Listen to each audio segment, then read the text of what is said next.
সব ঠিক আছে, সব কিছু ঠিক আছে, মানুষও ঠিক আছে।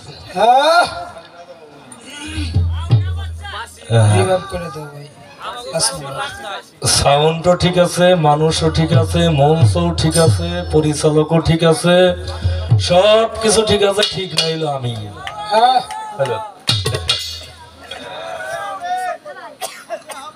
আমি কিসের জন্য আসলাম এই জায়গা? আমি হইল ঠিক নাই। কাজ করতে হবে হলো স্থানকাল পাত্র বিশেষ। আমি গানের নাম শুনলাম আর এই জায়গা গান রাইখে গানে চলে আসলাম। কেন আসলাম এটা আমার নিজের কাছে আমি নিজে প্রশ্ন করে তার জবাব খুঁজে পাই না। বিচ্ছেদ গাবো, সবই গাবো, তোমরা একটু এইদিকে এসে বাজান, তোমাকে চাই এসে দেখি আর গান গাই নাকি। আর একটা প্রশ্ন আছে, মারেফতটা আসলে কি? এটা কি দেখা যায়? হ্যাঁ, এটা দেখতে কেমন? এটা কি খাওয়া যায়? এটা কি গুণ বাচক নাকি বস্তু বাচক? মা রে ফত, মা অর্থ হইল নিজ, রে অর্থ হইল জানা,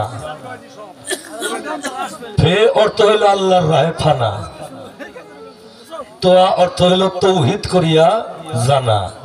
অনন্ত ব্রহ্মাণ্ডে অনন্ত সৃষ্টির মাঝে বৃক্ষ আদি তরলতা কীট পতঙ্গ, দেহের ভিতরে রুহু, নফস, মোকাম, মঞ্জিল, যাহা কিছুই ফেরেশতা যাহা কিছুই আছে, সমস্ত অনন্ত ব্রহ্মাণ্ডের মধ্যে বিচরণ করিয়া সমস্ত কিছুকে ভুল করিয়া যেই মানুষটা আত্মদর্শন করেছেন তিনি কেবলমাত্র মার্থপথের রাজ্যে পৌঁছাইছেন। আত্মদর্শন, আত্মদর্শী মহাপুরুষ যারা। আত্মদর্শনটা কেমন করে করতে হবে? এর মূল ফাউন্ডেশন প্রথমে বাবারে কথা কমো কোথায়, কথাই কমো কোথায়, প্রশ্নের জবাবই করম কোথায়, গানই করম কোথায়? হ্যাঁ, দুইটা একটা প্রশ্ন যা করছে চমৎকার, ভালো প্রশ্ন করছে, ভালো প্রশ্ন করছে। এগুলো আমাদের জানার দরকার, আমাদের বোঝার দরকার। আসলে কি জনমৃত শুনলাম মারফত, মারফত এই মারফতটা আমরা দেখবো কিভাবে, উদ্ঘাটন করবো কিভাবে? এটা কি গুণ বাচক বস্তু বাচক? এটা দেখা যায়? ধৈর্য কাউকে কেউ দেওয়া যায় নাকি এটা খাওয়া যায়? এটা খাওয়া যায়, এটা খাওয়া যায়। কেমনে খাওয়া যায়? একটা খাদ্য হইল দেহের খাদ্য, একটা হইল দেহের খাদ্য। দেহের খাদ্য কি? আমরা ভাত, মাছ, ফল ফ্রুট, শাক সবজি, হ্যাঁ, কালিয়া কোপ্তা অনেক কিছুই খাই। এইটা হলো দেহের নফসানিয়াতের খাদ্য। এইটা না খাইলে আমার দেহ বাঁচে না, আমার নফস বাঁচে না। কিন্তু এই খাদ্য এইটা হইল ইন্দ্রিয় গ্রাহ্য খাদ্য। এখন খাইছি সকালবেলা, এটা আমার ভিতরে থাকবে না, থাকবে সকালে এইটা থাকবে না, এটাকে ত্যাগ করতে হবে। ত্যাগ করে পুনরায় আবার আমার কিছু খাইতে হবে। এইটা হলো নফসানিয়াতের খাদ্য, দেহের খাদ্য। আর একটা বিষয় আছে যেইটা হইল আত্মার খাদ্য, রুহের খাদ্য, যাহা অতীন্দ্রিয় গ্রাহ্য নিয়ামত। যেই খাদ্য কেউ আহার করলে তার আর জীবনে কোনোদিন ক্ষুধা লাগে না। লাগে? কবি জালালউদ্দিন খাঁ বলেছেন, দিন গেলে আর দিন পাবি না, ভাটায় যদি তোর লয় যৌবন, থাকতে ক্ষুধা প্রেম ও সুধা পান করো রে পাগল মন। আপনাকে কই না কিছু, আমি হইলাম অস্থির, আমি অস্থির, আমার এই মনটা স্থির নাই। যতক্ষণ পর্যন্ত আমি অস্থির থাকবো ততক্ষণ পর্যন্ত আমার শরীয়ত হবে না, তরিকত হবে না, হাকিকত হবে না, মারফত হবে না, ওহেদানিয়ত হবে না। এই চারটে পাঁচটা তরিক ছোট বাজাও, চারটে পাঁচটা তরিক আমরা যাই বলি না কেন, এর মূলে আর একটা তরিক আছে, ওই তরিকটার নাম হইল খাসিল। আসল তরিক। ওই তরিকটার নাম হইল খাসিলতের তরিক। খাসিলত যার ভালো নাই সে কখনোই কোনো কিছুই কইরে আরাম পাইব না, শান্তি পাইব না। এটা হইল যার যার স্থিরত্ব, অস্থির হইলে হবে না। যার শুরু আছে তার শেষ আছে, যার শুরু নাই তার শেষ নাই। হ্যাঁ, এখন বাবা আমরা আইশেষের এই বিচ্ছেদ শুনুম, আইশেষের এই ভাব দিমু, আইশেষের আমাদের প্রেমালিঙ্গন হবে, আনন্দ হবে, এই রকম কোনো বিষয় না। আমাদের আগে ধৈর্য নিতে হবে। এই বাউল বিচার গান, ভাব গানটাকে আমাদের ফরিদপুরের যিনি সাধক, তার চরণে চুম্বন করি শত কোটি বার, যিনি সাধক হালিম সাইজি রহমতুল্লাহ আলায়, উনি এইটার নাম দিয়েছেন হইল ধর্মীয় সঙ্গীত। একমাত্র বাংলার বুকে যত সাধক শিল্পী, প্রত্যেকেই সাধক শিল্পী ছিলেন, যারা আমাদেরকে এই পথের পাথেও দিয়ে গেছেন, কিন্তু উনি এইটার নাম দিয়ে গেছেন ধর্মীয় সঙ্গীত। যার ভিতরে ধর্ম কথা আলোচনা হয় তার নাম ধর্মীয় সঙ্গীত। এখন আসি বাবা, এইটা এই মারেফতটা একজন আর একজনকে ধৈর্য এইভাবে দেবে এই রকম বিষয় না, এইটা হইল অর্জন হওয়ার বিষয়। এইটা হলো অর্জন হওয়ার বিষয়। অর্জন করতে হইলে কি করতে হবে? আমার অনেক কিছু বর্জন করতে হবে। বর্জন করলে তারপরে আমার অর্জন হবে। আগে আমার কি করতে হবে? হুঁশদার দম, হুঁশদার দম করতে হবে। গান তো শেষ হইবই বাজান, আপনি বসেন, আন্নালে দাঁড়ান, যেটি করেন কথা কইন না। মর্মান্তিক কথা বলছে, আমি প্রশ্নের জবাব করব যদি আপনারা শোনেন। হ্যাঁ, আমি এক কথায় কিন্তু জবাব দিয়ে বলেছি, এক কথা কিন্তু জবাব হয়ে যায়। তারপরেও আরেকটু আমি এর ভিতরে প্রবেশ করে পূর্ণ বিবরণটা দিতে চাই, যদি শোনেন। তরিকতের প্রথম সবকটা কি? তরিকতের যে প্রথম সবক, আপনি আসমান সমতুল্য, পাহাড় সমতুল্য ইবাদত করবেন, ওই ইবাদত আল্লাহ কখনোই গ্রহণ করবে না। তাহলে প্রথম আমার কি করতে হবে? প্রথম আমার শিক্ষা করতে হবে আদব। প্রথম সবক হইল আদব তরিকতের। তাই সাধক হালিম সাইদি রহমতুল্লাহ বলেছেন, আদবে ইশক জাগে মহব্বতের বাজারে, বেয়াদবি কেউ করে না পীর ওলি আল্লাহর দরবারে। তাহলে প্রথমে আমার আদব রক্ষা করতে হবে।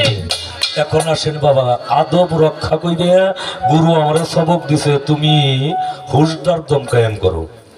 হুঁশদার দম, হুঁশদার দম কারে কয়? একটা মানুষ প্রতি দমে হুঁশ রাখবে, প্রতি দমে হুঁশ রাখবে। সে টানলো কত, ছাড়লো কত। আচ্ছা, প্রতি দমে যদি সে হুঁশ রাখে, তার বাজে কথা কর সময় আছে? হ্যাঁ, সময় নাই।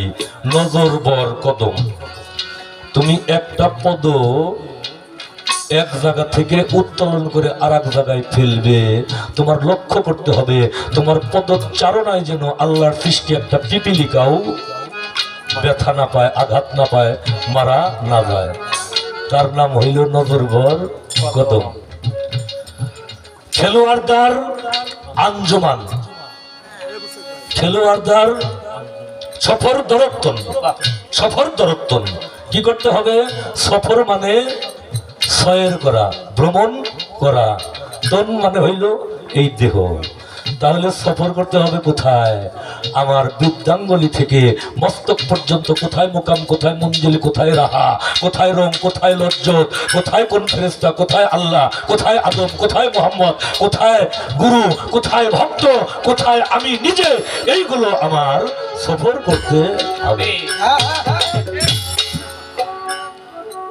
খেলোয়াড়দার আঞ্জুমান, এই সফরটা ততক্ষণ হবে না যতক্ষণ পর্যন্ত আমার শাহলাল বাবা যেই খেলোয়াড়দার আঞ্জুমান, নীরব পশিদার মজলিস, নীরব নির্জনের একটা ধ্যান সাধনার ব্যবস্থা করে দিছে, নিয়ম নীতি দিয়ে দিছে, ততক্ষণ পর্যন্ত আমার সফর দরত্তন হবে না খেলোয়াড়দার আঞ্জুমান নীরব পশিদার ধ্যান না করলে।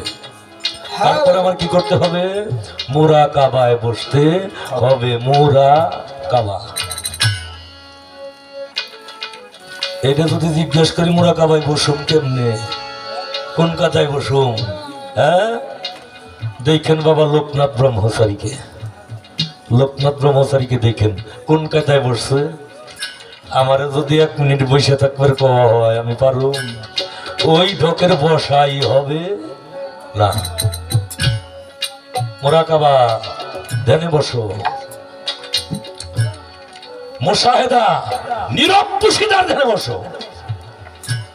মোপা শেখা। ধ্যান যুগে তোমার কাঙ্ক্ষিত বস্তুকে দেখো। কেমনে দেখো? মো আয়না, মো আয়না, আয়নার ন্যায় পরিষ্কার দর্শন করো। আয়নার ন্যায় পরিষ্কার দর্শন কখন হবে? এইবার আসলো ফানাফিস শায়েক। ফানাফিস শায়েক, শায়েক হইল আরবি শব্দ, এর বাংলা হইল মুর্শেদ। এর বাংলা আরবি পার্সি হইল শায়েক, আরবি হইল মুর্শেদ, বাংলায় হইল গুরু। শায়েক হইল গুরু, শায়েকে ফানা হইতে হবে। আমি যখন শায়েকে ফানা হইলাম, শায়েকে ফানা হওয়ার পর তারপরে আর একটা স্তর আসলো আমার কাছে, ফানাফির রসুল। এইবার আমি সহ ওই রূপ সহ রসুলের মধ্যে ফানা হয়ে গেছি। যখন ফানাফির রসুল হয়েছি, ফানাফির রসুলের পরে আর একটা স্তর আসছে ফানা ফিল্লা। ফানা ফিল্লা, ফানা ফিল্লা কাহাকে বলা হয়? আমার এই যে সীমিত যে দেহ ভাণ্ডটা, অর্থাৎ আমার 1 গ্লাস পানি, এইটা সীমিত। অসীম আটলান্টিক মহাসাগরের ভিতরে এই পানিটাকে যখন আমি ছেড়ে দেব, এইটা 1 সেকেন্ডও আর পাওয়া যাবে না। কি হবে? এই সীমিত বিষয়টা অসীমের সাথে লয় হয়ে গেছে, যার নাম হইল ফানা ফিল্লা। যখন ফানা ফিল্লা হয়ে গেলাম, তখন আমি সহ আর ওই পানি সহ কি হইলাম? অসীম সেই মহাসাগরের মধ্যে লয় হয়ে বাঁকা বিল্লা হয়ে গেলাম। বাঁকা বিল্লা, বাঁকা বিল্লা হওয়ার পর মাত্র আর একটা স্তর, ওই স্তরটার নাম হইল ওলি। আল্লাহ, ওলি, আল্লাহ, ওলি আগে, তারপরে স্তর হইল আল্লাহ। ওয়ালা তাকুলু লিমান ইউক্তালু ফি সাবিলিল্লাহি আমওয়াতুন বাল আহইয়াউন ওয়ালাকিনাল্লাহ তাশউরুন। সাবধান, খবরদার, খবরদার, আমার অলিগণকে তোমরা কেহ মৃত বলে জানিও না। যারা আমার রাস্তায় কতল হইল, তারা কখনোই মৃত্যুবরণ করতে পারে না। তাহারা জীবিত, তাহারা তাদের মাজারের ভিতরে থেকে আমার নিয়ামত, আমার অসীম রিজকে প্রাপ্ত হইয়া থাকে। খবরদার, খবরদার, সাবধান, তাদেরকে কখনোই মৃত বলে জানিও না। তারা হইল জীবিত। আমার আল্লাহ যাহা করে, আল্লাহ যাহা করে ওলি তাহা জানে। ওলি যাহা করে আল্লাহ তাহা জানে। ওলি যাহা চায় আমার আল্লাহ তাহা দেয়। অর্থাৎ জাগতিক জগতের মোহকে কর্তন করিয়া অসীম নিয়ামত যখন প্রাপ্ত হয়, উহার নামই হইল মারেফত তত্ত্ব।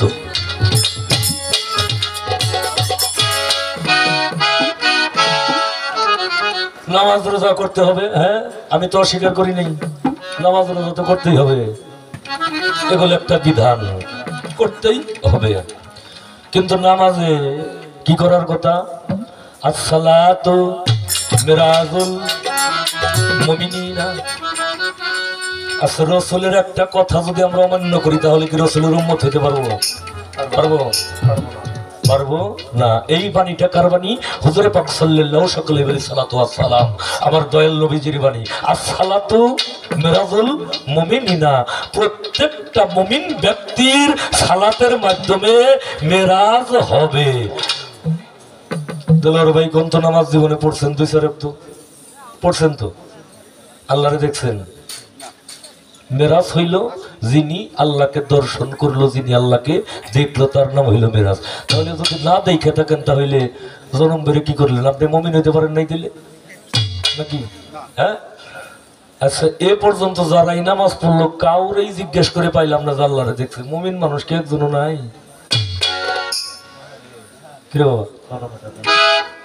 পাল্লা করুম কোন জায়গায়? শরীয়ত পর্বত পাল্লা, এই পাল্লাটা করুম কোন জায়গায়? জাগা কো? হ্যাঁ, মুমিন মানুষ আছে কিন্তু সালাতের কায়দাটা কোরআন শরীফের ভিতরে কিন্তু নামাজের কথা আসে নাই।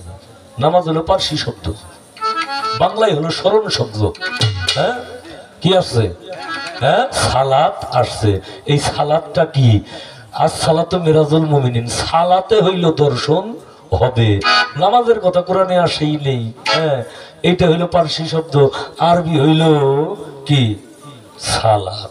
তাহলে এই সালাতের মধ্যে কোনো কায়দা কৌশল আছে, যে কায়দা কৌশল করলে, যে কায়দায় সালাত আদায় করলে, আর সালাতু মুশাহেদাতু ইসমে আহম্মদ। আমার হুজুরে পাক সাল্লাল্লাহু আলাইহি ওয়াসাল্লাম বলেছেন, সালাত তুমি আদায় করো আহম্মদি কদের মুশাহেদায়, আহম্মদি কদের মুশাহেদায়। এখন আহম্মদ লিখতে কয়টা হরফ লাগে? আপনারা কি বিরক্ত হন আমার কথায়? হ্যাঁ, আমি কিন্তু সাপের মন্ত্রের মতো কইতেছি। কেন কইতেছি? কম তাই। এখন এই যে আহম্মদ লিখতে হরফ কয়টা? আলিফ, হা, মিম, দাল। হরফ হইল 4টে। আলিফে কি করলাম? খাড়া হইলাম। হেতে রুকু দিলাম। মিমে কি করলাম? সেজদা দিলাম। দালে কি করলাম? কৌত, অর্থাৎ দাল আসন নিয়ে বসলাম। এই 4টে হরফে হইল আহম্মদ গঠিত। তাহলে চিন্তা করে দেখেন, এখন আমি কোন নামাজ পড়তেছি, কার নামাজ পড়তেছি? হ্যাঁ, রুকু দেই। রুকু দেওয়ার সময় আমার লক্ষ্যটা থাকে কোথায়? কোথায় থাকে লক্ষ্য? নামাজ পড়েন না আপনারা? হ্যাঁ, রুকু দেওয়ার সময় কোথায় লক্ষ্য থাকে? বৃদ্ধাঙ্গুলির আগলে একটু যেন লড়ছড় না হয়। সেজদার সময় নাকের আগলে। যখন সালাম ফিরাই,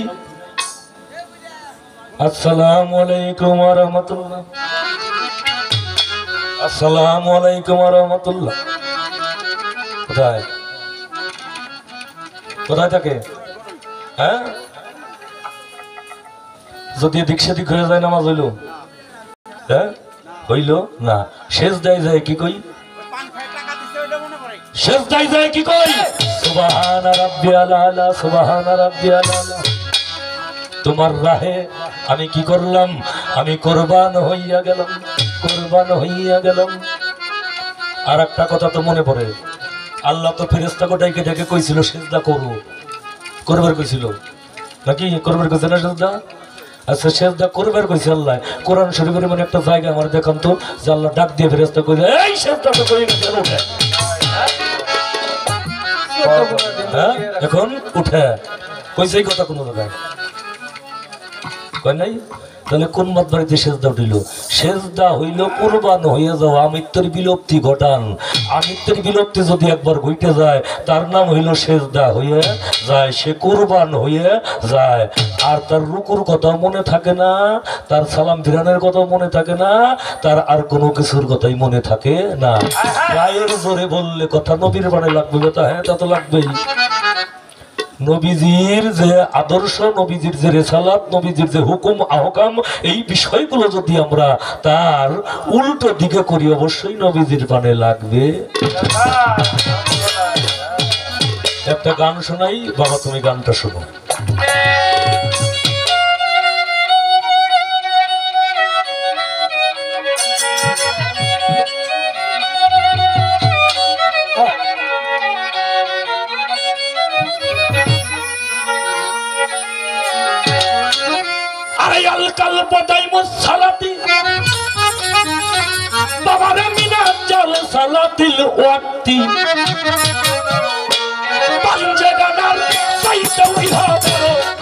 যদি পারো হুজুরিটা লেবে সালাত করো, হুজুরিটা লেবে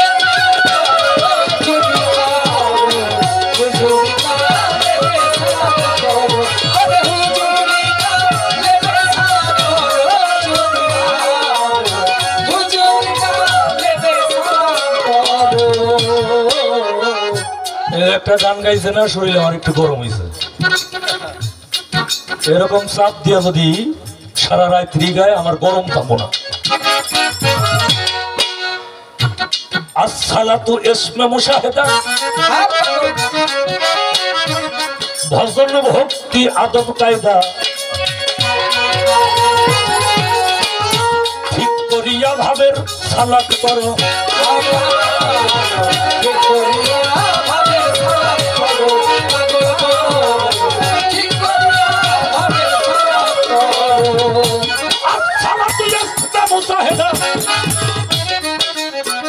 ভজন ভক্তি আদবার কায়দার, ঠিক করিয়া ভাবের সালাত করো,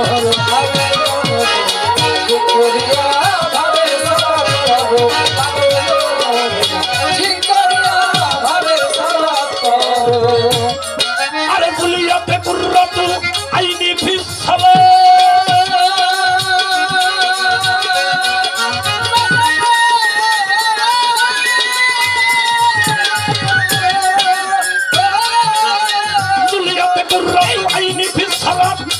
আরে সালাতে হয় মাওলার সাক্ষাৎ,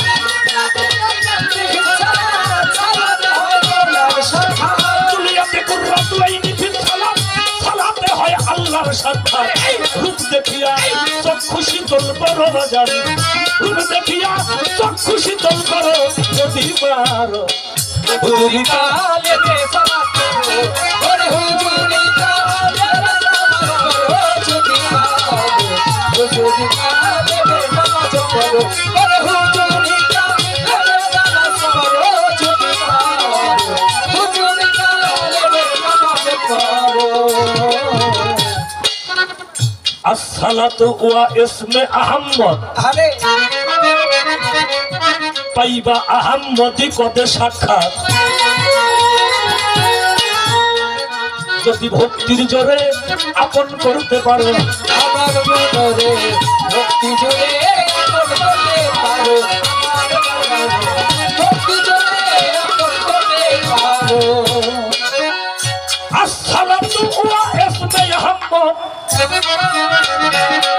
পাইবা আহম্মদি কদেই রে সাক্ষাৎ, যদি ভক্তির জোরে তারে আপন করতে পারো, পাগল মনরে ভক্তির জোরে আপন করতে পারো, পাগল মনরে ভক্তির জোরে আপন করতে পারো। আরে তখন খুলে যাবে এই দিলের আয়না,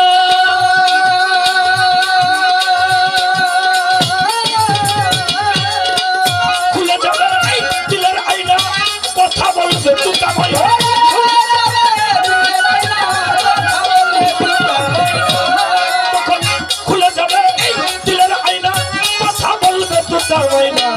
সুর মিলাইয়া কালবি জিকির করো, এইবার সুর মিলাইয়া কালবি জিকির করো যদি পারো, হুজুরি কালে নামাজ পড়ো, হুজুরি কালে নামাজ পড়ো যদি পারো, হুজুরি কালে নামাজ পড়ো, হুজুরি কালে নামাজ পড়ো যদি পারো, হুজুরি কালে নামাজ পড়ো।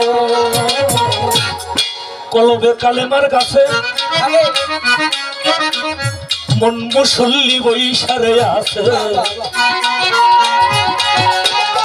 ইশকে মে দিল ওজুদ ফানা করো, আমার মনে ইশকে মে দিল ওজুদ ফানা করো, পাগল মনে ইশকে মে দিল ওজুদ ফানা করো। ওরে কলবে কালেমার কাছে মন মুসল্লি বৈশারে আছে, ইশকে মে দিল ওজুদ ফানা করো, পাগল মনে ইশকে মে দিল ওজুদ ফানা করো, পাগল মনে ইশকে মে দিল ওজুদ ফানা করো। আরে সরকার রশিদ বলে ভাবুক যারা,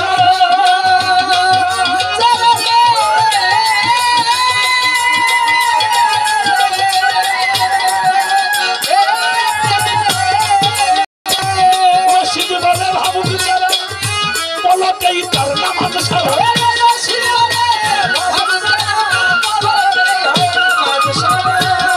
সরকার রশিদে কয় এই ভাবো বিচারাই বলো দেই নামাজ সারা তুমি আবুল সরকার মসজিদে কি করো আবুল সরকার মসজিদে কি করো অধিকার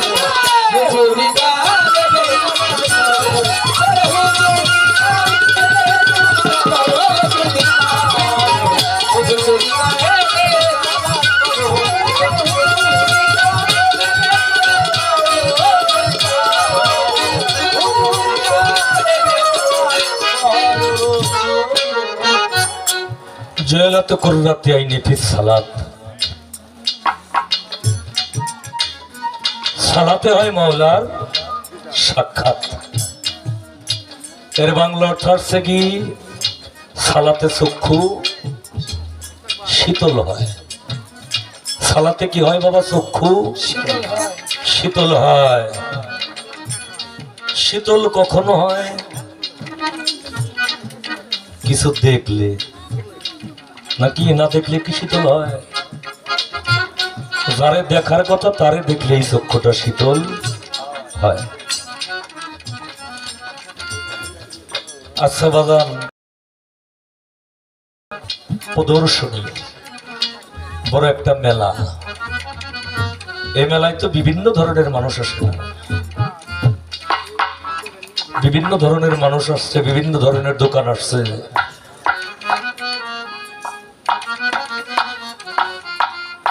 একটা মার কোল থেকে হঠাৎ করে একটা শিশু সে নেমে গেছে তার বয়সটা 2 থেকে 3 বছর হবে লোকের ভিড়ে তার মা তাকে ধরে রাখতে পারে নাই শিশুটা কান্না করতে আসে কিন্তু যে মার কোলে ওই শিশুটা ছিল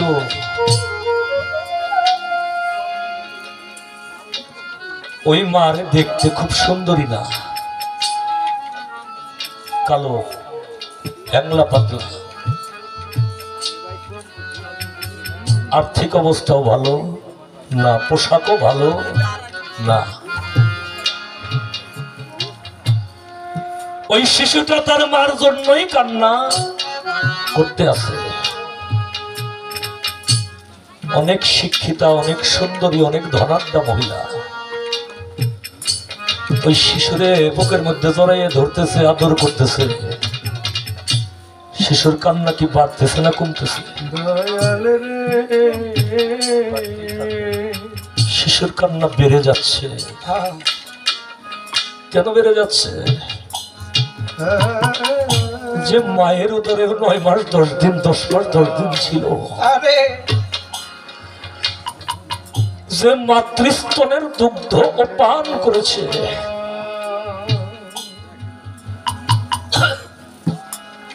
যে মা এই শীতের মধ্যে দেখেন মা কি করে এই যে কনকনে শীত সন্তানকে এক সাইডে শোয়ায় সন্তানটা প্রস্রাব করে পায়খানা করে ওই সাইডটা বাবা ভিজাই দেয় ওই সাইড থেকে মা সন্তানকে আর একটা সাইডে দেয় মায়েরা ভালো বলতে পারবেন ও সাইডটা যখন ভিজিয়ে দেয়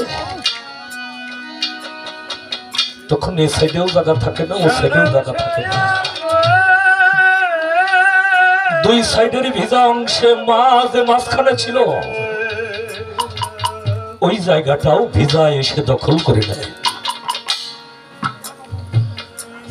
মা তখন ওই ভিজা জায়গার মধ্যে নিজে থেকে 2 সাইডে শুকনো জায়গা খুঁজে আর পায় না একটু জায়গা খুঁজে পায় সেটা হলো মায়ের বুকের মতো মার বুকের মধ্যে শুকনো জায়গা খুঁজে পায় আর মা কি করে ওই সন্তানকে বুকের মধ্যে জড়িয়ে ধরে রাখে নিজে ভিজা জায়গার মধ্যে থাকে যে সন্তান তার মাতৃস্তনের দুগ্ধ খেয়েছে, মায়ের বুকের মধ্যে লালিত পালিত হয়েছে, যে মাকে নয়ন ভরে দেখছে, ওই সন্তানকে অন্যকে দেখলে আর তার চক্ষু শীতল হবে, তার প্রাণ শীতল হবে? হয় না। কিন্তু যখনই তার মা তার কাছে এসে বলে, আমার জাদুরে, আমার বাবা, আমার বাজার, তুমি আমার কাছে আসো, আমি তোমাকে হারিয়ে বেকুল হয়ে গেছি বাবা, তুমি এখানে তা তো আমি জানি না, তুমি আমার মুখে আছো।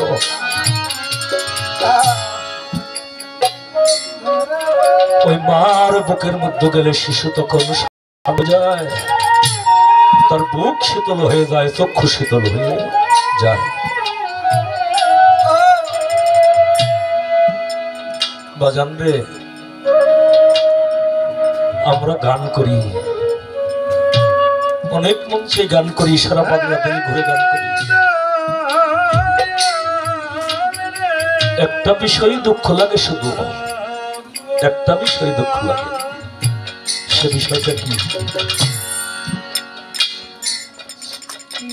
আমার বাবা আর আমার মা আমার জন্য যতটুকু ত্যাগ করেছে,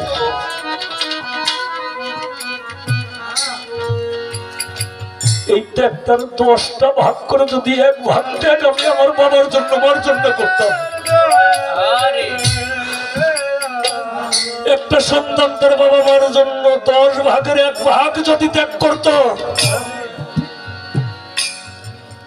এই পৃথিবীতে কোনো বাবা কোনো মায়ের অনাথ আশ্রমে যাইতে হতো না, হতো বৃদ্ধাশ্রমে যেতে হতো না।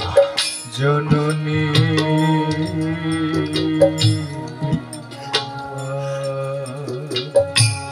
সন্তান ভিন্ন খায়, ভালো ঘরে থাকে, মারে আর বাবারে দিছে 4টে টিন দিয়ে একটা ছাপড়া তুলে। এরকম আছে না বাবা? না মিথ্যা কথা কই?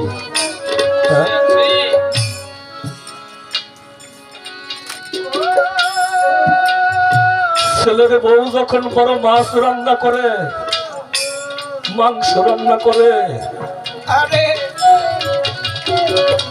ওই মা তাকিয়ে থাকে, তাকিয়ে থাকে, আমাকে না দিক।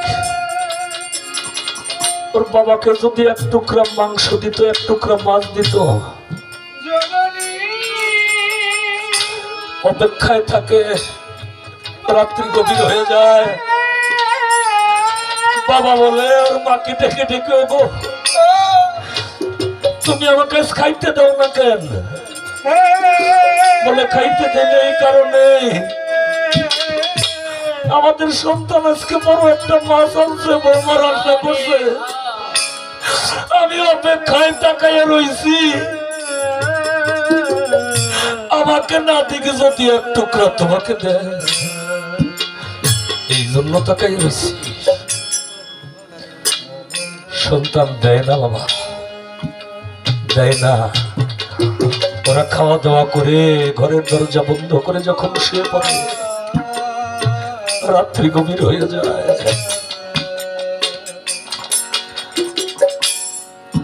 বাবার মা তাদের যা ছিল ওহাই খেয়ে যাই আমাদের মধ্যে সেজদায় পড়ে কয়, মওলা রে, আমার বুকের মালিক, আমাদেরকে খাইতে না দিক, পড়তে না দিক, মাবুদের দুনিয়ার যত কষ্ট আছে তুমি আমাদেরকে দাও। আমার সন্তানকে তুমি কষ্ট দিও না, আমার সন্তানকে তুমি দুঃখ দিও না।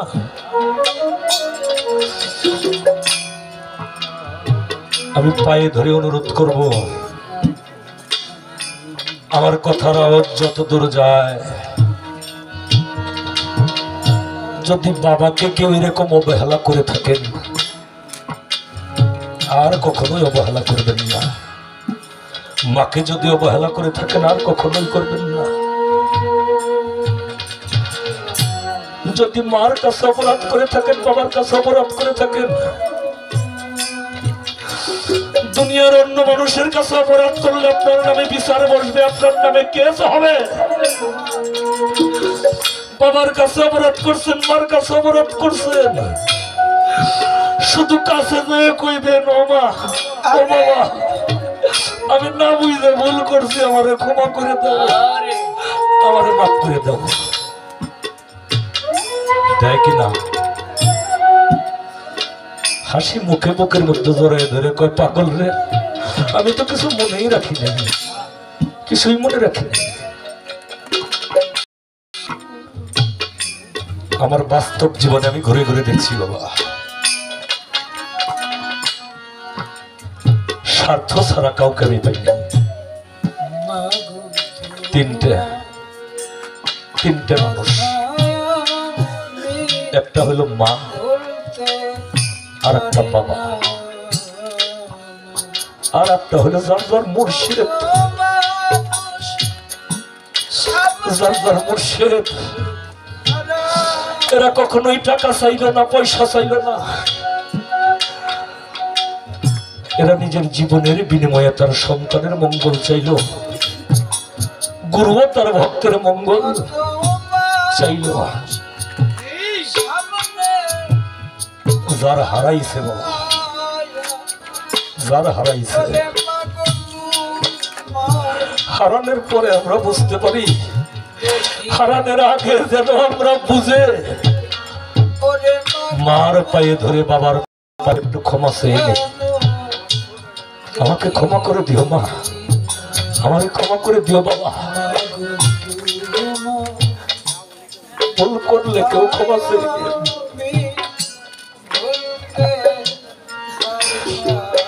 আমার এখন এই অমূল্য সম্পদ দুইটা এখনো আমার পৃথিবীতে আছে বাবা। আমার বাবার বয়স 83, মায়ের বয়স 72। এখনো আগের মতো আঁকড়িয়ে ধরতে চায়। বাবা বলে এলালে পারি না বাবা, মন বলে আগের মতো তোকে মুখের মতো জড়াইয়া ধরে আমি একটু যদি ঘুরতে পারতাম, কিন্তু আমার দেহে সেই শক্তিটা নাই। তখন বাবার মাথাটা নিজের মুখের মধ্যে নেই, মার মাথাটা নিজের মুখের মধ্যে নেই। গিয়ে বললি, মা, আব্বা, যদি কোনো ভুল করে থাকি ক্ষমা করে দিও। সাধক তার বান্ধবকে হারিয়ে, মাকে হারিয়ে, মুর্শিদকে হারিয়ে কি বলেছে, আরে যে আমারে